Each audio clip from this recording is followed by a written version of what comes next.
now I told myself like, okay, we're doing this for 6 months. Okay, we did it for a bit longer. Okay, cool. But I'm ready to do the big picture now. And just to give you a little preview, there will be some pizza at the hotel.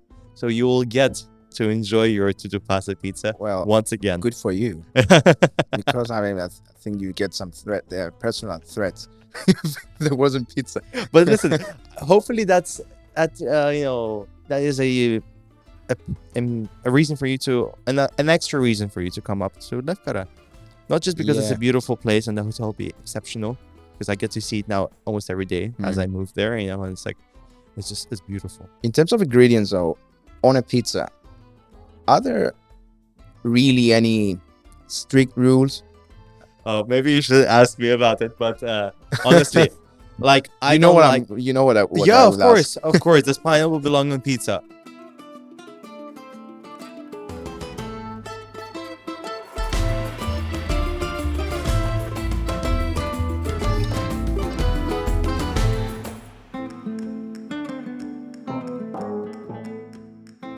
Like normally I don't do introductions. Yeah.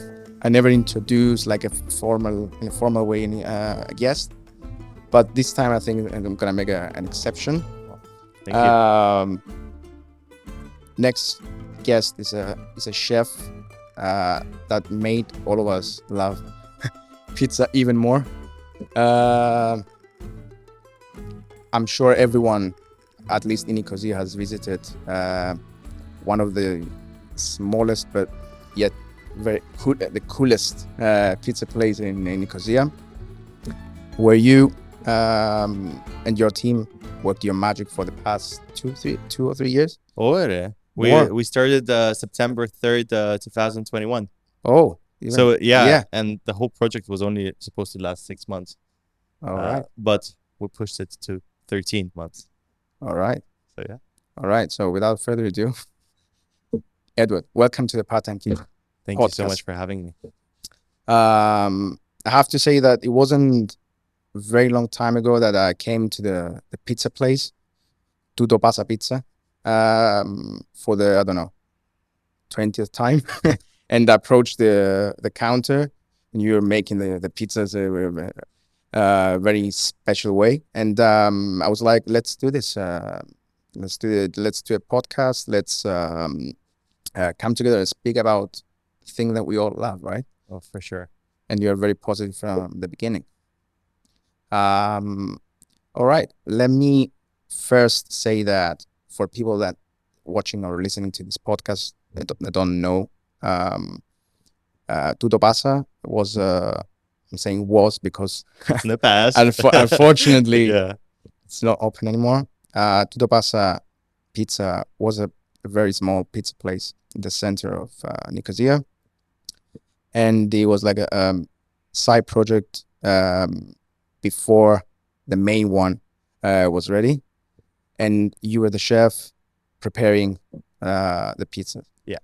Can you go back a little bit and talk about the whole project and basically how Tutto Passa Pizza was created? Okay, so it was literally created next door of Tutto Passa. I remember we were sitting with our team, along with our founder and our business intelligence mastermind, Mr. Nick. So it's me, Alex, and Nick. We're sitting outside the KX, and the guys were literally going around Nicosia searching for the right location. Okay, the reason why we wanted to open Tutto Passa, it was a little pop-up project.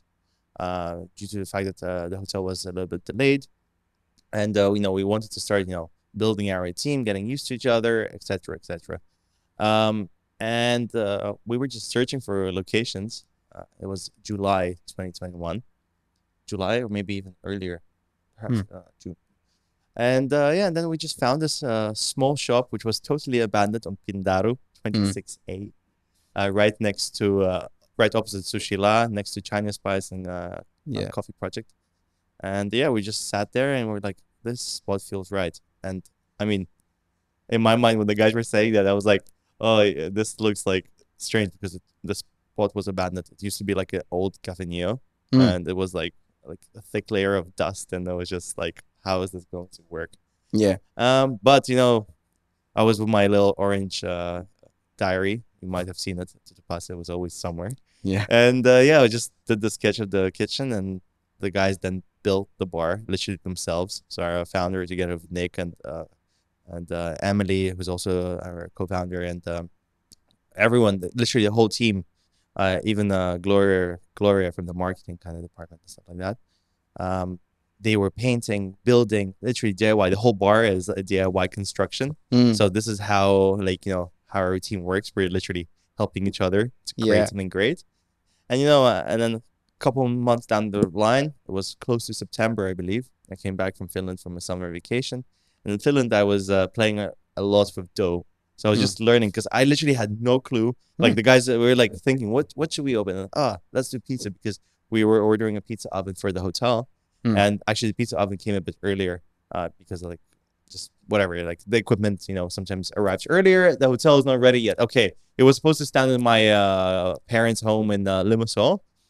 And I was like, okay, I'll just play around in Limassol until the hotel is ready. But then Alex was like, oh, let's open a pizza place.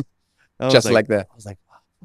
Yeah. Shit. Like I didn't really make pizza. I mean, I know how a nice pizza should taste. I've had good pizzas in a few countries, and like, okay, let's what's the first logical thing one does nowadays? Just goes into the webs of the internet, Yeah. And in my case, was YouTube was my second choice, and the famous guy, right? Vito. Yeah. He literally, like, everything I know about dough and pizza is mainly from him. I mean, also like just having basic understanding of how to pair flavors. Yeah. Anyhow, a few weeks of testing here and there, wasting quite a bit of dough in Finland, then foraging mushrooms in the mountains. That's how I came up with the aspri. It was just like, it's like just wild mushrooms and potatoes. And like, it was delicious. But we'll talk about it a bit later. Yeah. Anyhow, trial and error, YouTube. The team literally came together. We built this bar, this Tutto Passa the way you saw it. Emily did a fantastic job at making those. I'm not gonna say iconic. That's quite a hard word to use. But the stripe green, the green stripes. I mean, it became like we had this green stripesy kind of squarey whatever pattern all throughout Tutto Passa. Especially if you came to Tutto Passa the first couple of months, even our pizza boxes inside had those like chests. Okay. Anyways, we all did an exceptional job. And then it was the 3rd of September, and wow. I remember like the first day I was like stressed. I was like, fuck, what's happening? And I never made pizza before. Yeah. Literally never. That's really interesting. Yeah, only at home, just that's really interesting. Yeah. And we just came up with this project because of a little delay of the hotel. That's literally the only reason. I think it was meant to be. I mean, the delay and everything. Yeah. What's good about this story, it's like you chased an opportunity. Even at the beginning, you didn't know that there was such an opportunity, such a space, let's say, in the market to succeed. Because, excuse me, apparently, you succeeded in a way that I think, and correct me if I'm wrong, you didn't expect, right? I mean, we always have some sort, of how do I say? We know what we want from a certain product or, project that we will partake in even in the future. Yeah. And we're going to do everything that it takes to kind of meet our standards, should I say. So in that sense, like, we know like it will be of a good, level. But of course, like, I mean, we couldn't have imagined to create such a buzz. And, like, I mean, the last day of Tutto Passa, like, I was just like, together with all our team, we're just in awe of how many people came. And like, actually the last 3 weeks of Tutto Passa, they've been like literally record nights, one after another. Yeah. Just, like, to the point of having a queue outside the store. And that was very impressive. It was crazy. And it's nice to know that, you shared the same, let's say, excitement because of you. I mean, you didn't expect that in a good way, Yeah. like we did. Because I remember when I came first time, I saw this small place and I was like, okay, let's try this. But then it was like an automatic message to the brain that every time I was close by the area, Tutto Passa Pizza. And that's great. I mean, from your standpoint, I know that you are a chef.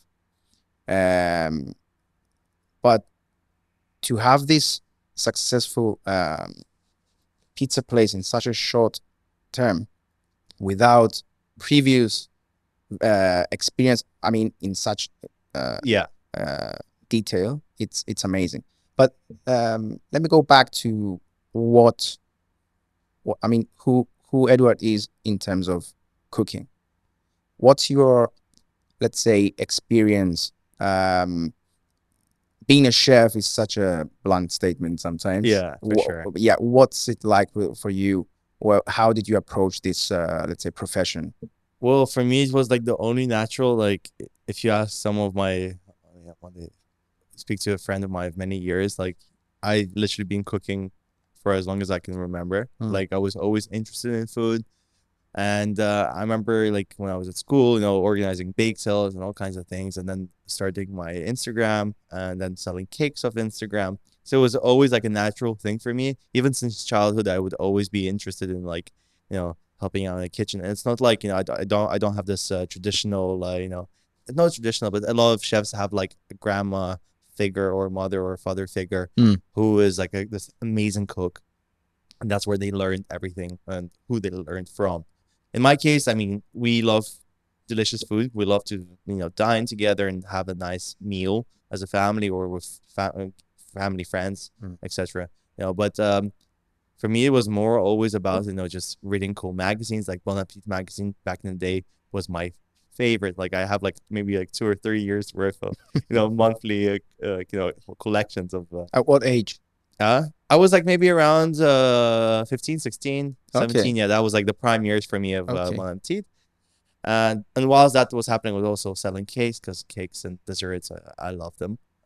And then obviously, like, thankfully, I had very, you know, supportive parents. In that sense, they were very free with me to do whatever I want in my life. That's very important. Yeah, super important. And I'm very grateful for that. And then after I finished school, I knew exactly I didn't want to become an architect. I didn't want to become this or that.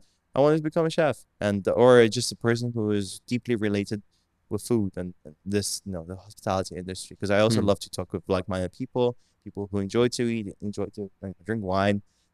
So for me, it was super natural. I mean, I was always like into, like, you know, kitchen channels, like, you know, there's for example, like the very common, like, Nigella, or like Gordon is one of my favorite chefs. Like, I love Gordon Ramsay. I was very fortunate enough to have a little experience in his restaurants. Yes, that was actually my internship from. I studied at Le Cordon Bleu in London, so I was like, okay, this is exactly what I want to do.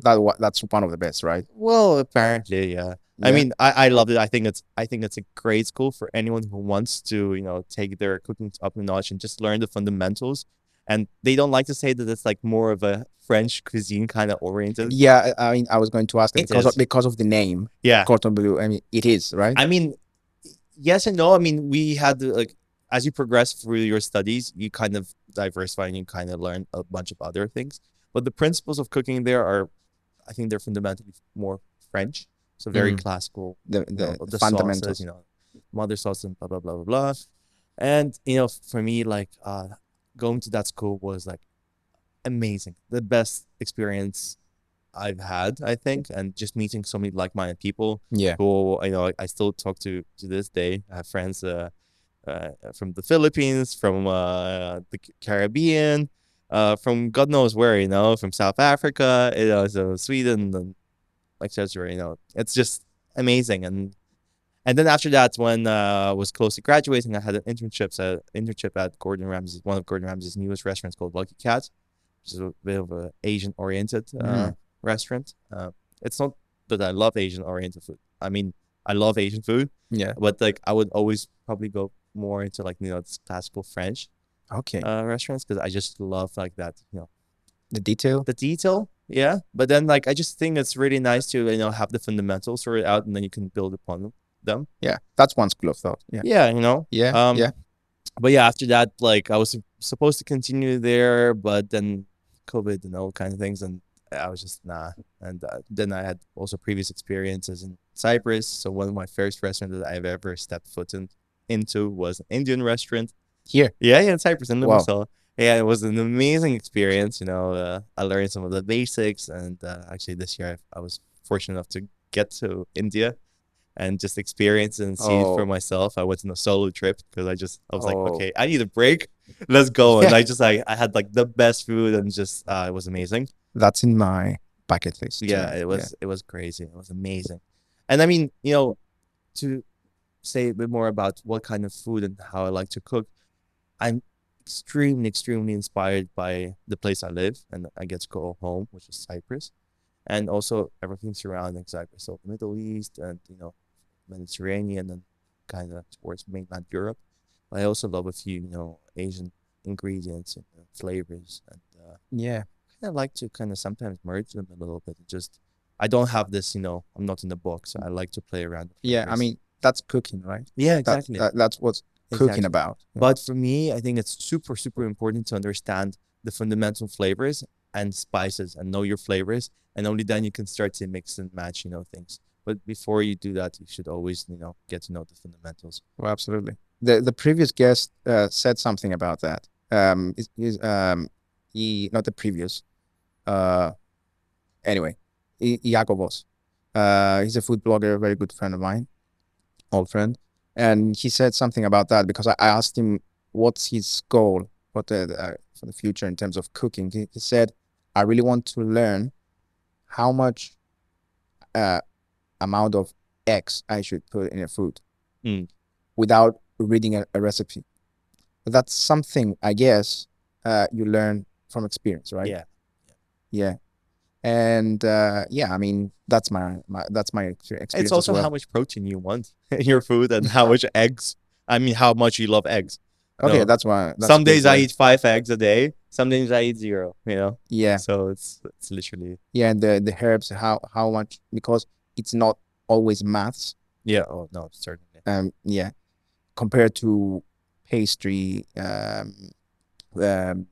dough, for example, that's where maths are more important, I guess. Yeah, but I think yes and no, because still when you're like coming up, I remember like coming up with desserts and different flavors, you're still playing around. I mean, eventually you will come with a more strict. Yeah, for sure, you have a point there. You will have a strict recipe to follow. But at the start, it's also like a mix and match. So for me, like pastry and just regular cuisine is pretty similar. Yeah. But let's go back to the project of Tutto Passa and the hotel. First of all, I didn't know that you have like a Cypriot root, let's say, because of your accent, to be honest. I thought you were, somewhere from the States. I don't know. But I mean, the first time we talked, I don't know why. It was maybe there was music or something, but I got something from your accent, and so you grew up in Limassol. Yes. And that's why you want to like keep, despite your experience, the school, the traveling, you want to keep and retain that flavor memories in your head and put that into practice, right? For sure. I mean, I also, first of all, I love our Cypriot food. Like I love my kubepkia and my resi, and I'm actually thinking of making a resi in a few days. Okay. So I'm just trying to find all the right ingredients and all the wheat and stuff. So I'm I really love our local cuisine. Yeah. It's just sometimes I find it's hard to get the right examples of it, because there's so many restaurants that adjust the flavors a little bit or use different ingredients for the sake of either is to cut corners with prices and stuff. Anyhow, I love this super real traditional Cypriot food, and I love the flavors, and I think our island here has had so many influences for the past years, centuries, There's like, it's a very unique, cuisine, and that's something that I would like to get to know more and more of. Yeah. And I mean, it connects you with the other cuisines as well. For sure. Because we're in the Middle East, we're the eastmost part of the European Union, so of course. Yeah, I think if it wasn't for the European Union, it would be more related to the and other influences, and the history will be more related to Middle East. But it's nice to have those flavors because, I mean, the geography, the climate, we have to like take advantage of that. Like, and you do that actually. You did that. Soon we're gonna do it again. Again, don't worry. Okay. Promise. Yeah, right? of course. No, the Agora Hotel is coming up, and hopefully very soon we'll open our doors to the public. In terms of ingredients, though, on a pizza, are there really any strict rules? Oh, maybe you should ask me about it, but honestly, like what I of course, does pineapple belong in pizza? Honestly, I'm not scared to say it. If you can make a delicious product, fuck yes. Yeah. Am I allowed to swear here? You're allowed to do anything. Honestly, like, it's not like I would want pineapple every single day on my pizza, but it's also not only about pineapple. Fuck it. I put figs on pizza. Yeah, I saw that. Yeah. And, it's like, to me, it's more about having, like we spoke about it before, if you know how to balance flavors, together, and you can make a beautiful tasting dish, why not? Why put yourself in this constrained box? Like, I know it's being like a conservative person, but also applying this conservative ideas in your food and just in every aspect of your life. Oh gosh, no. I'm not that type of person, and it's okay to be that type of person. It's totally okay to want to eat a margarita for every single day of your life. I have nothing against it. I love a margarita when it's not perfectly with an extra crunch of black pepper. It's very, depends on the individual, I think. For me, if you're asking me, I think, as long as you can make it memorable, tasty, and work, go for it. Yeah. There shouldn't be a limit. Yeah, I mean, I think it's how you're used to enjoy food as well. Yeah. Because if you are used to complex like flavors, you wouldn't mind trying new things. That's one way I can think about it. Because if you're used to taboos around food, again, you see something on the internet, this is the traditional way to do X, and that's the only way I'm going to be eating it. But if you try more complex and like outside the box, let's say, food ideas, you get used to that idea, and you are more likely to try new things, especially if you are the cook, the chef. But yeah, the thing with the pineapple, I don't know why it's only pineapple that it's a... Important question. How do you feel about pineapple on pizza? I love it. You love it? I mean... You don't mind it for sure. I don't mind it. Yeah.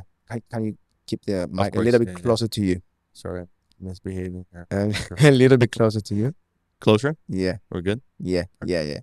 But of course I don't mind it as long as the taste is good. Yeah. But here's the thing. I get why Italians get a little bit angry about this, because sorry. If you put the word, in my opinion, if you put the word traditional in any food, automatically, yes. If you don't do that, it's not a traditional recipe. Yeah. But okay, let's just leave the word traditional out of the thing.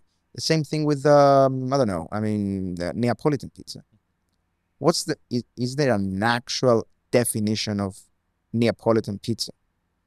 Well, I think there's like three or four main pizzas which are considered to be like Neapolitan. It's like two types of margaritas. One of them is like margarita extra, which comes like with no mozzarella, which is from the buffalo. And then there's a marinara, which is like almost no cheese. I think there's no cheese.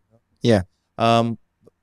Yeah, I totally agree with you what you're saying about it. If it's traditional, if it's authentic, and you're preserving culture, then yeah, go for it. It's like with Presi, like I love the traditional recipe. It's supposed to be made with lamb, Mhm.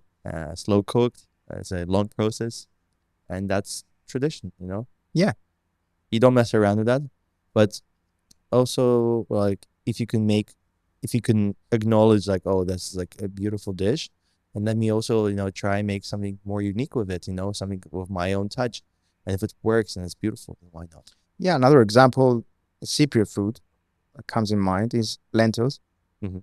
My mother used to put fruit, like what's the pomegranate? Okay. Yeah. Pomegranate, yeah, rodi Rodi. with yogurt, Okay. and that was amazing in my head.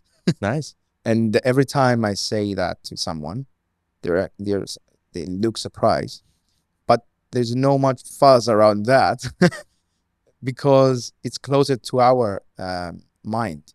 But because pizza is a more international thing, apparently there's something wrong about pineapple. I mean, it's also, I think, like, perhaps, you know, the country that where this dish originates from is maybe a little bit upset that, you know, it has been taken literally from them and just readapted in so many different countries, and everyone is just doing whatever they want with it. But I think it's beautiful, you know. It's like it's also like when you do a successful project and then you see another 10 similar, you know, very same projects opening around you, it means you're doing something well. So if I were the creator of pizza and then I saw hundreds of copies of that, but with a slight twist here and there, I'd be like, cool. I mean, I've done something right, so why not? Yeah. I would just, in my head, I would just leave the word traditional and authentic outside the menu. Yeah. And after you do that, I mean, you can do anything because just use the word inspired. Just use the word pizza. Yeah.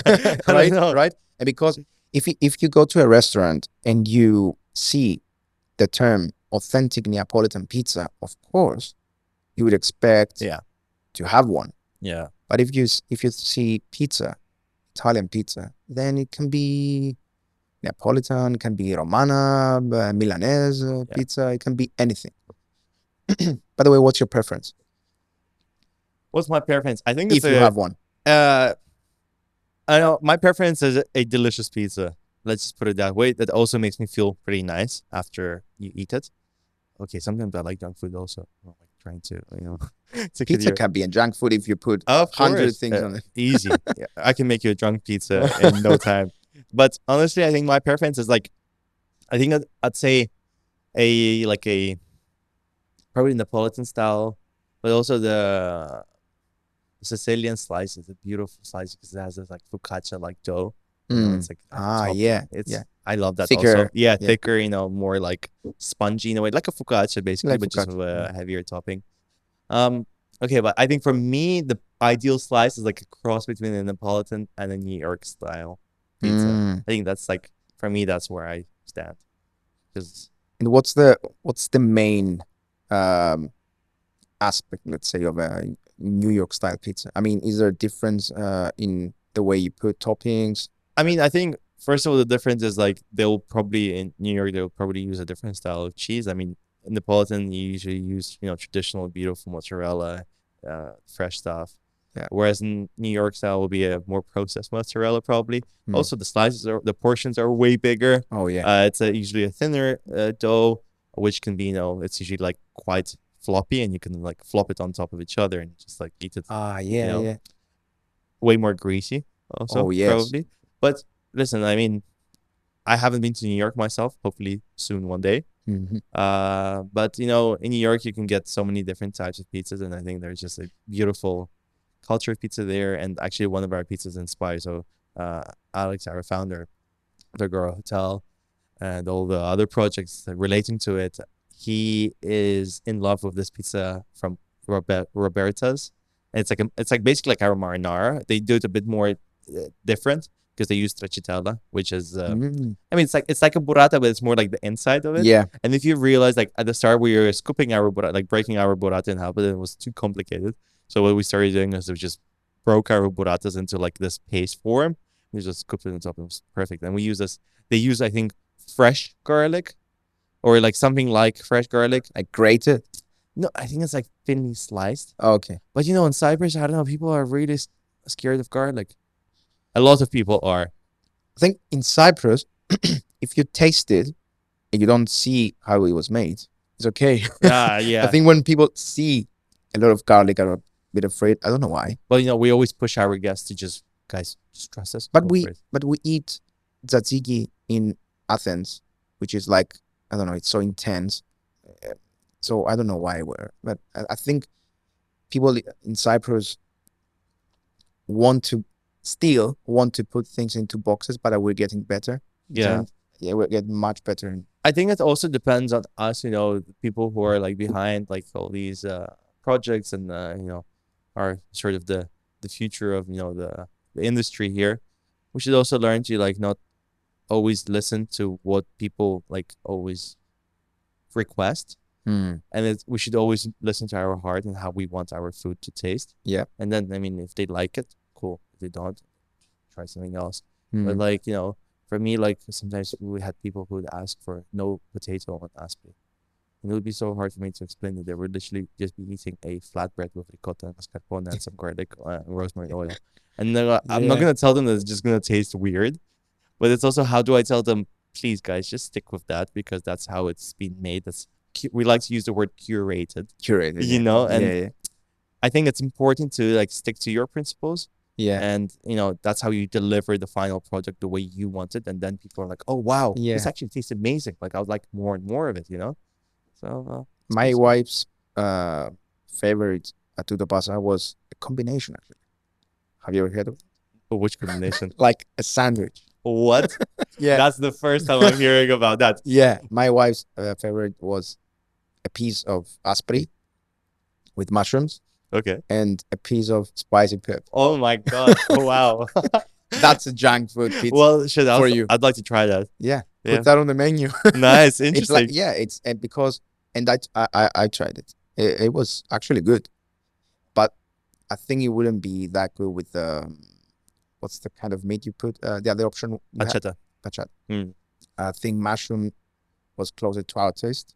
And yeah, well, it was, I think, the third time, I don't know, that we came there, and we had aspri and spicy pepper, and we ate one piece of each. And she was like, let's make a sandwich and have one. And it was really, really good, actually. Nice. With the sauce, actually. With the sauce of spicy pepper. Okay. What was that sauce, actually? Oh, that sauce was basically like, if I can even try to list all the ingredients. Tomato paste, the really dry one. Yeah.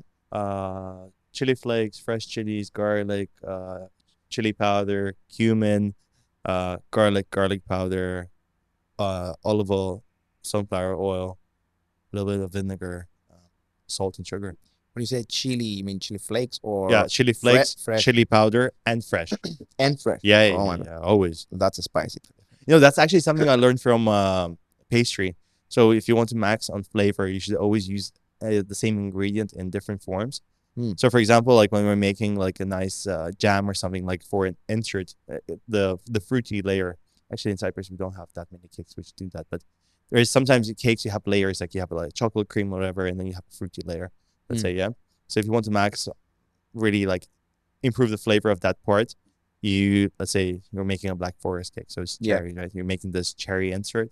So you're cooking some cherries, and then once you're done, you add some fresh cherries in there. So they kind of elevate the flavor. So you're getting the cooked cherry flavor and also so that's basically of the chili, you know. We're using chili flakes, we use the powder form, and we use the fresh chili. The same with garlic. We use fresh garlic and garlic powder. Always. I love garlic powder. Literally, everyone should go get themselves garlic powder if they don't have it in their pantry and start using ASAP. I love garlic. Yeah. In any food. I love garlic. Not desserts. Yes. Literally. It's so funny. Like you literally just put some garlic in the pan with some olive oil. And people are like, oh my God, where are you cooking? Confit. Coffee.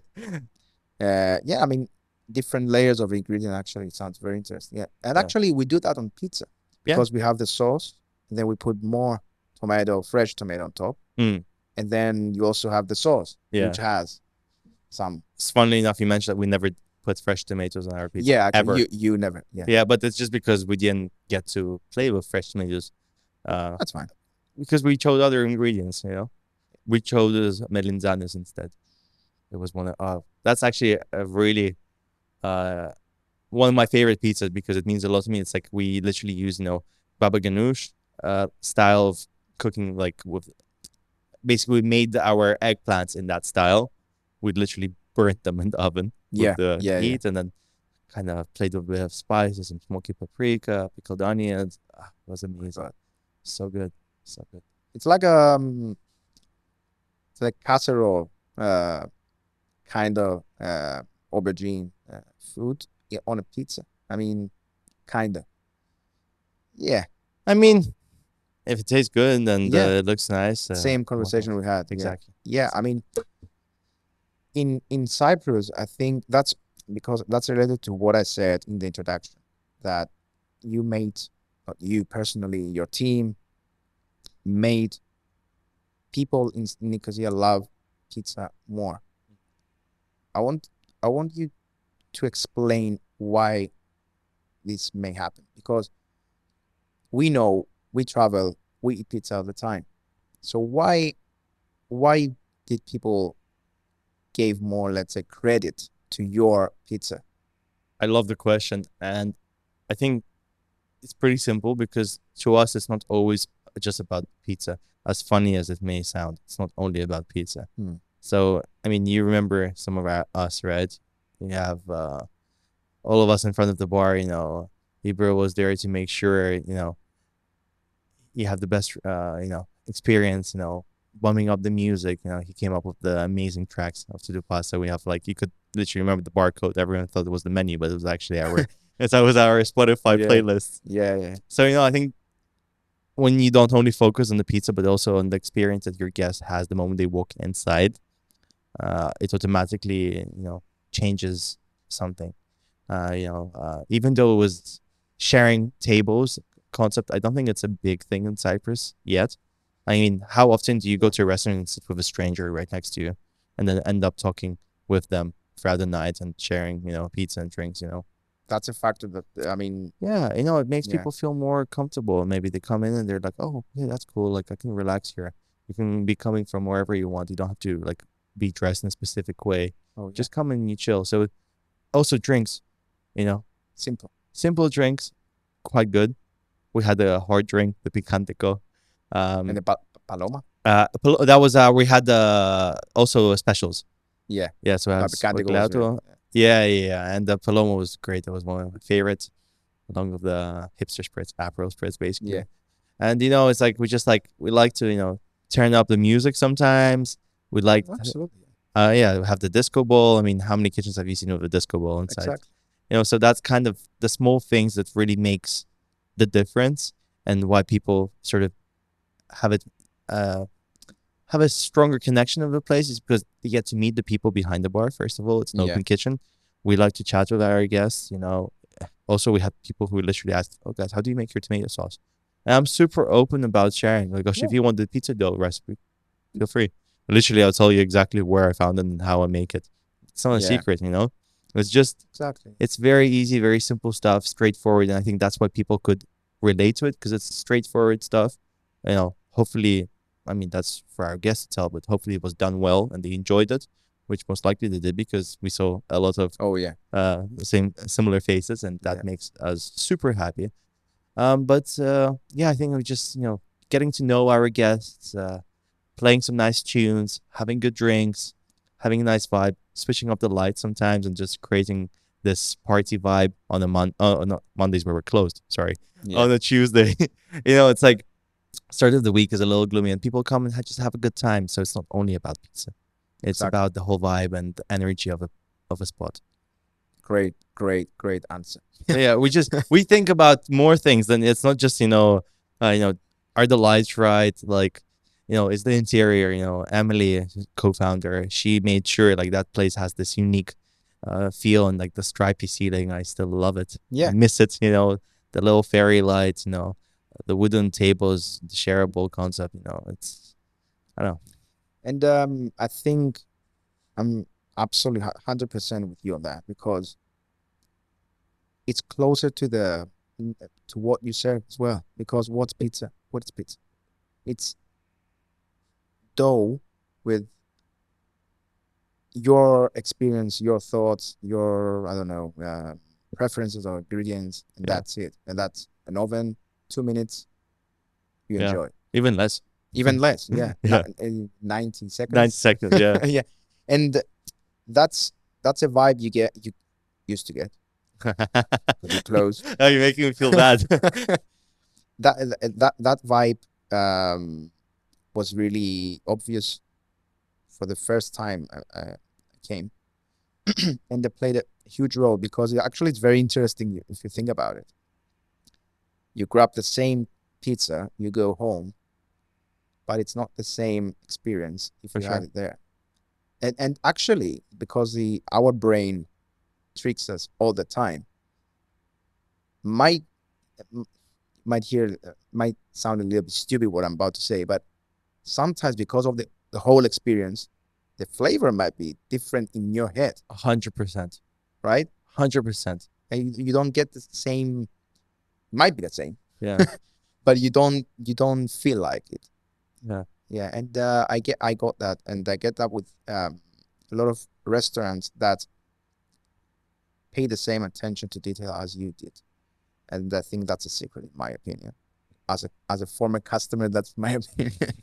I have to say. Yeah, but it's also, for example, we're just getting to specifics now, but even our sound system, we had Martin Audio inside of Tutto Passa, which is like some of the best, Okay. speakers.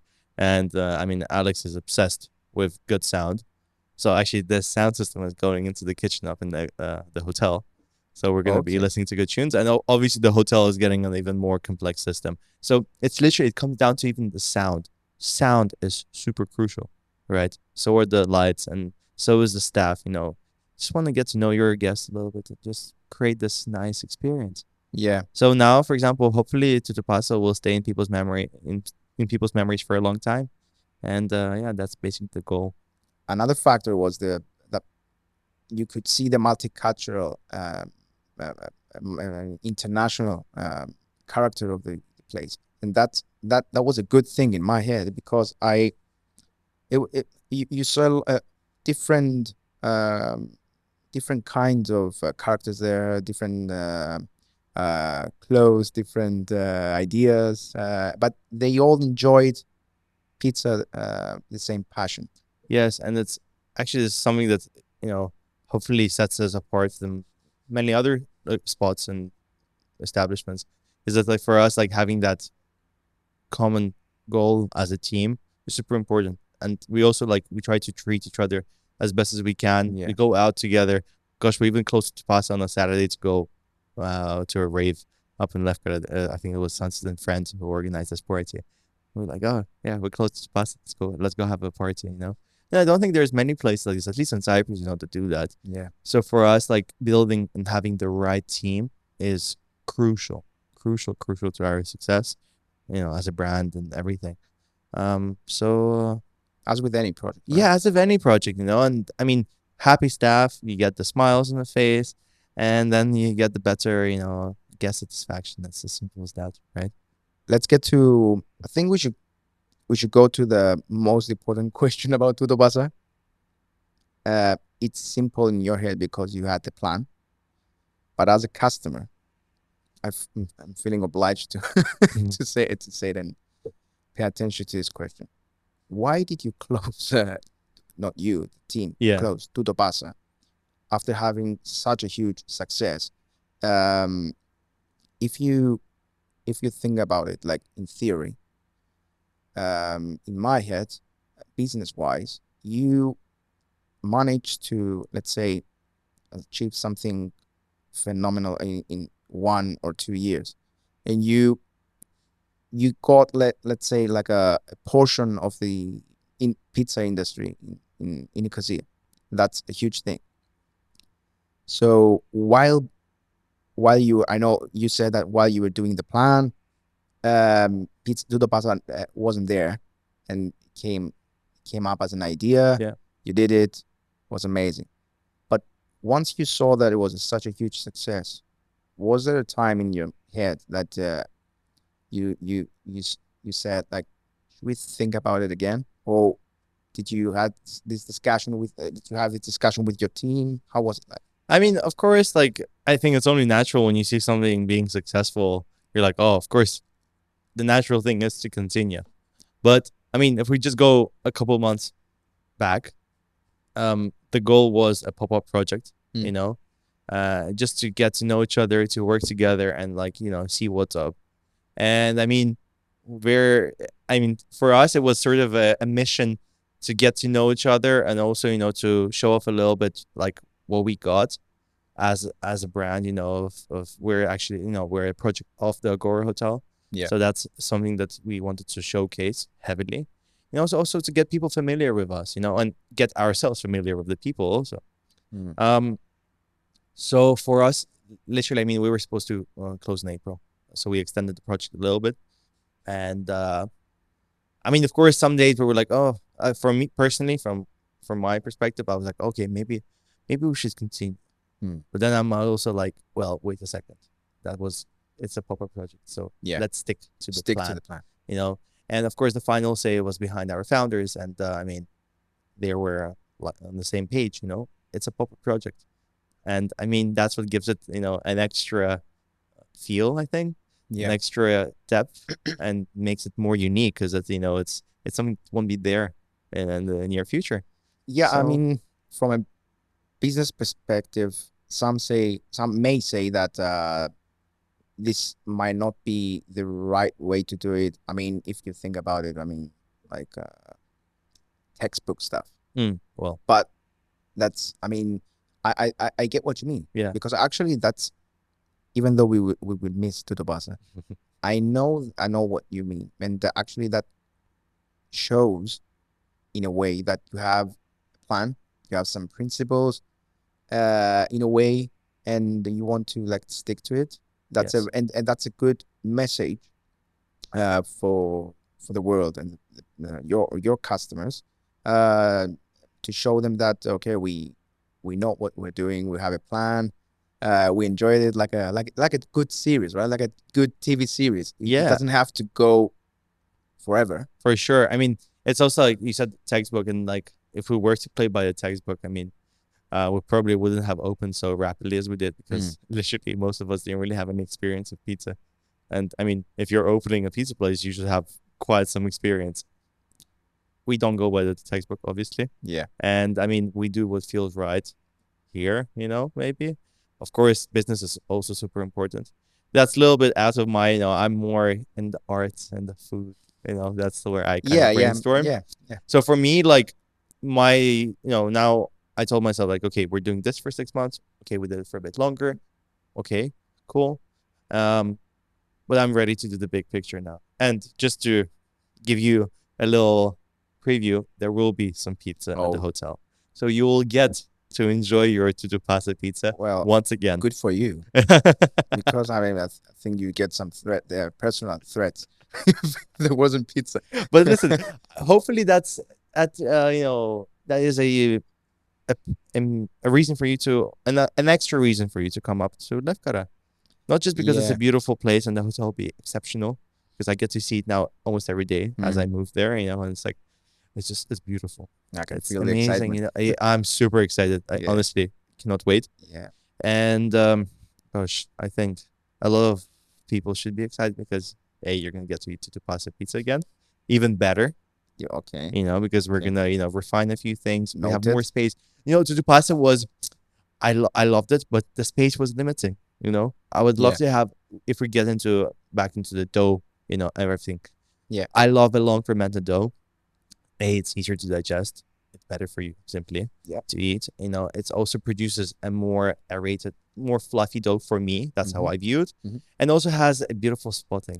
I'm a sucker for those spots. Leopard. Leopard spotting. It's just, for me, it's like when I see that on my pizza, I pull out my phone straight away, take a picture, Instagram, you know, it's like, it's a must. Yeah. So, do you break the bubbles?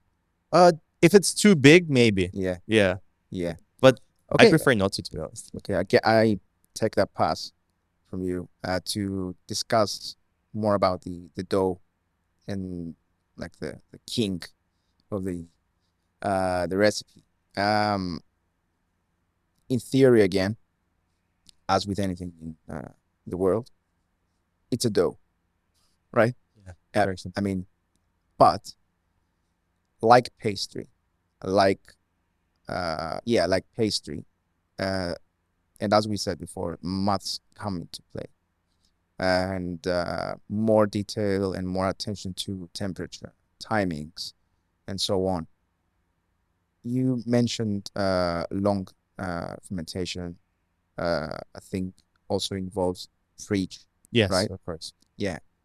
Walk us through the actual process. Perfect. Let's go. This actually feels like a working table, for dough, because that's the only dough, only wood surface you're allowed in the kitchen is if you're using it for like dough and stuff. Yeah. So it feels natural. Yeah, this is like a master class for you. Yeah. Oh gosh, I would love to do a master class, but without dough.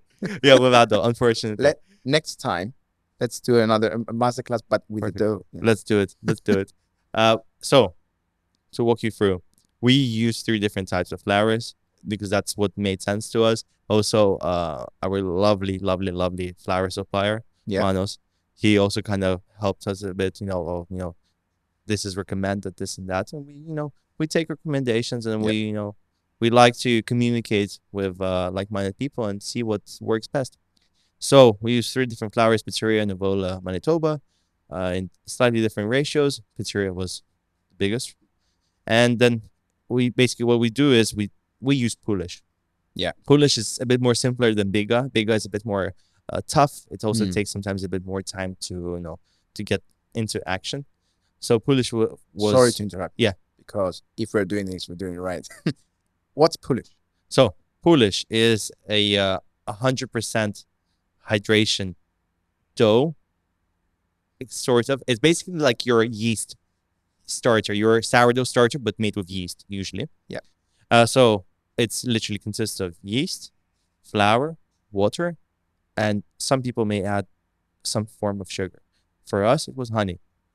We like to add honey. Yeah, that's what. So we just mix the yeast, honey, water, add the flour, mix it up, put it in the fridge for like 24 hours, take it out, use it the next morning.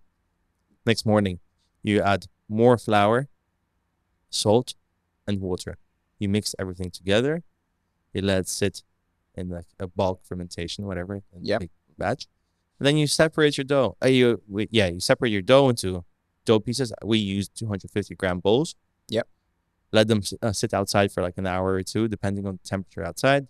If it's summertime, it was sometimes even 30. Nicosia was really hot, by the way. No. Summertime in Nicosia is hard. Yeah. And then into the fridge.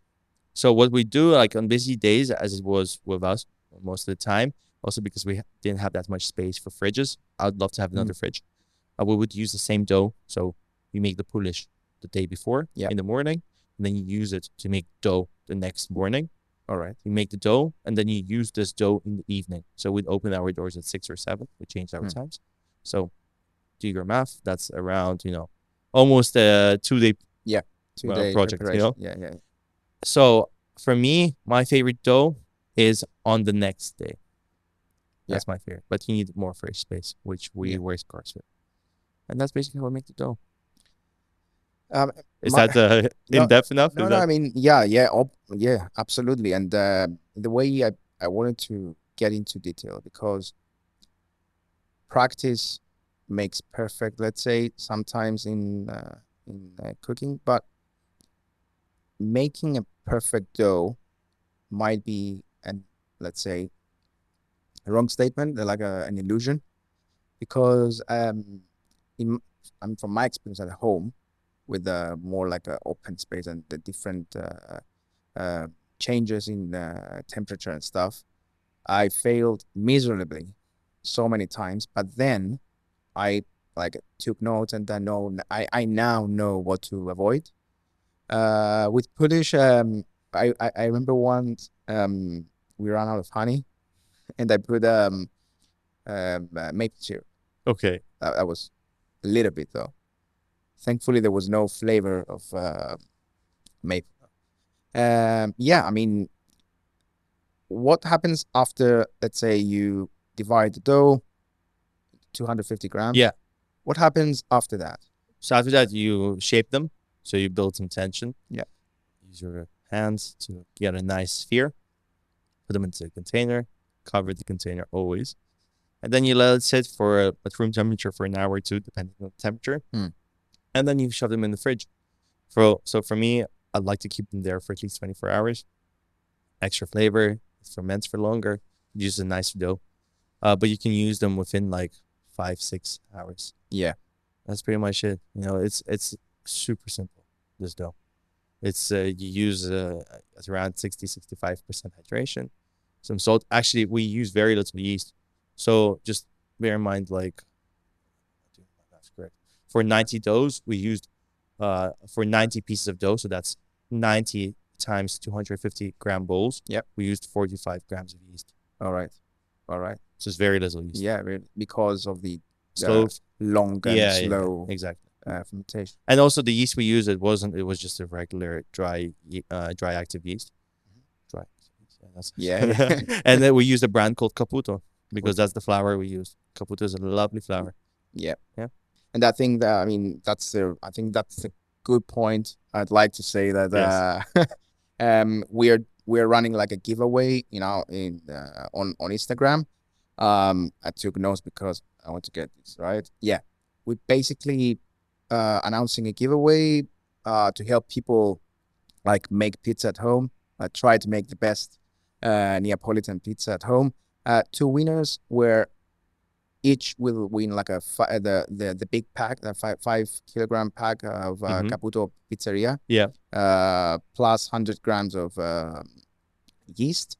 And they can experience that, they can do something. And I think we'll announce that the giveaway, I don't know at which point, but we'll do that as soon as possible. Awesome. And we'd like to thank Manos and Sure Food Limited. We love them. Sure Food Limited. Yeah, I mean, thank you guys. They are the official agent distributor of Caputo flowers in Cyprus. And okay, now we covered the dough part. I think we covered the subject of ingredients, and we agreed that we can use our imagination. Another question that one may ask is, okay, we got the dough, the ingredients and everything, but then we need fire, right? In your experience, in Tutto Passa, you had the gas-fired. It was actually a hybrid oven. I was a hybrid. So you can use both. But did you use wood? I mean, for us, it didn't make sense because you lose space for one pizza. Yeah. So it was like, nah. Because it wasn't huge. I mean, I'm sure the flavor is maybe to some degree improved because you have that, smoky wood flavor.